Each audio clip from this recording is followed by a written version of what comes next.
Do you ever feel like no matter how much you do, you're still stuck in stress, stuck in worry, stuck in patterns that just don't help you anymore?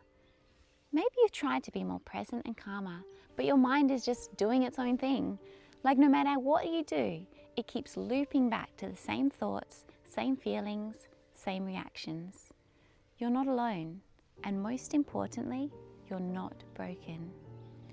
This is the first in a 3-part series where we're going to explore how your brain can actually rewire itself for calm, clarity and resilience, and how small daily actions can help you break free from the stress loop.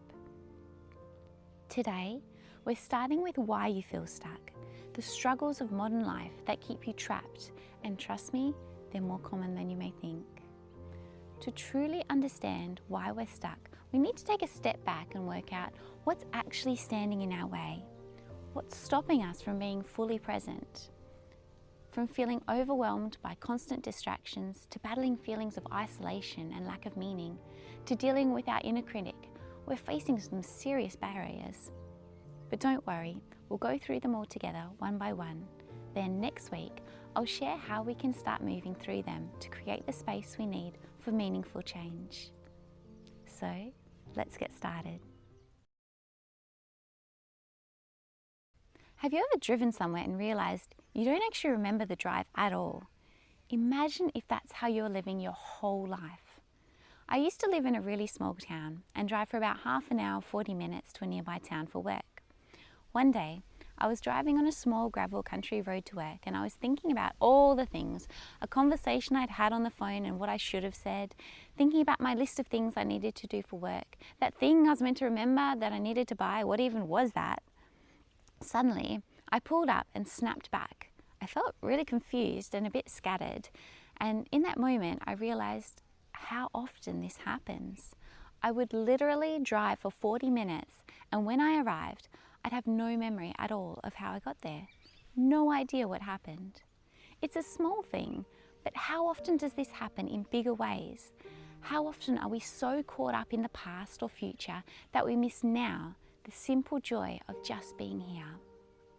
Research shows that we spend nearly half our waking lives not focused on what we're actually doing, in this state of distraction. It could be from checking our phones, worrying about the future, replaying past conversations. We're often everywhere else but here. When our minds are wandering, our happiness is negatively affected. Psychologists Matthew Killingsworth and Daniel Gilbert from Harvard put it really simply. A wandering mind is an unhappy mind. So this is where the key to happiness lies.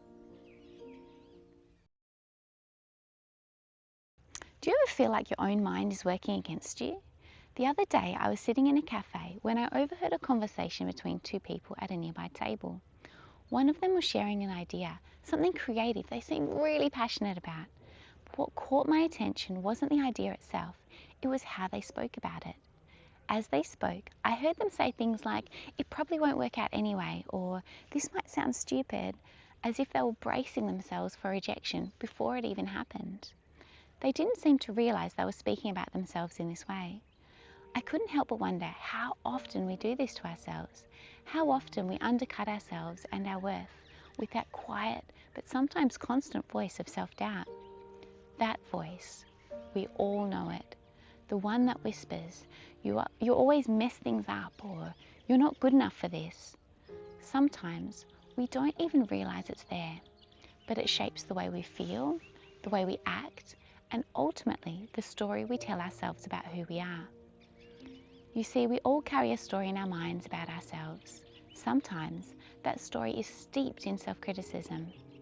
This mental habit can lead to anxiety and stress, trapping us in this cycle of negative thinking. The solution? Catch your thoughts.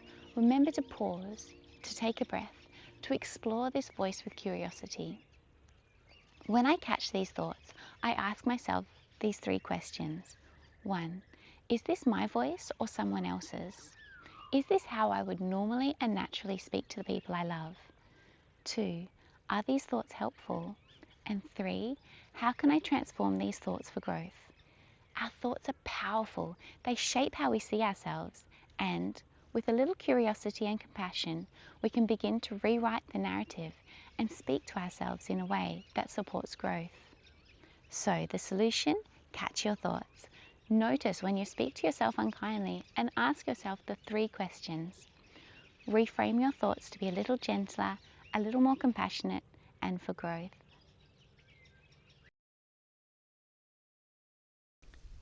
The day had been like every single other one. Wake up, get ready, go through the motions, emails, work, errands, exercise, home, tick all the boxes, get things done. But by the time I walked through the front door that night, something inside me felt drained. I put down my bag, walked into the kitchen and sat down at the chair at the table. And then, without warning, the tears came. They were just pouring down my face. I wasn't sad. I wasn't really even sure what I was feeling, just this emptiness, like I was moving and doing all the things but going nowhere, like I was doing my life but not really living it.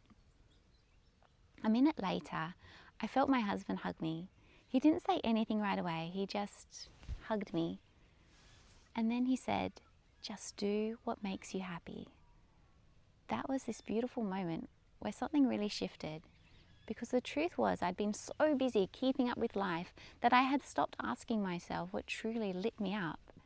And so little by little, I started paying attention to the things that excited me, to the things that felt meaningful, to that quiet pull inside me, nudging me towards something more. Finding purpose doesn't always start with this huge grand moment. Sometimes it starts with the kitchen table, with tears in your eyes, and someone reminding you that your happiness matters. And maybe, just maybe, this is your reminder too. Because many of us feel like we're going through the motions, lacking this deep sense of purpose. And when that happens, life can feel a bit hollow, like the sense of meaning that once held us has slipped. When we don't have a clear sense of why we do what we do, or don't have something that creates meaning for us, life can start to feel unfulfilling. That feeling that something is missing isn't a sign that we're ungrateful. It's a sign that we're growing, that we're being called to something deeper, something meaningful, something that truly inspires us. In a world where we're always connected, why do so many of us feel completely alone? The truth is, loneliness isn't just painful, it can actually shorten our lives. I remember one night many years ago, I was lying in bed, phone in hand, scrolling mindlessly. Message notifications popped up, group chats, social media updates, endless ways to connect. And yet I felt alone. I wasn't isolated. My day had been full of conversations, texts, emails, talking all day at work. But as I stared at the screen, a realization settled over me. Why do I feel so lonely? I put down my phone and stared at the ceiling. The silence felt louder than the notifications ever had. Because the truth is, being surrounded by people isn't the same as having connection, having presence with a person and feeling truly known. Being surrounded by people, online or in person, doesn't mean we truly feel seen. Despite being more digitally connected than ever, many of us feel a deep sense of loneliness. You see, loneliness isn't about being alone. It's about feeling unseen, unheard, disconnected in a world that never stops talking. And if it doesn't just affect how we feel, it affects our health, our heart, even how we leave. But I do have hope. See, loneliness thrives in silence, in the spaces where we don't reach out, where we don't allow ourselves to be truly known. But real connection? It starts with a moment of courage, a text that says, "Hey, I miss you," a conversation that goes beyond, "How are you?" and into, "How are you really?" Because in a world full of noise, real connection isn't about being constantly available. It's about being deeply present with others.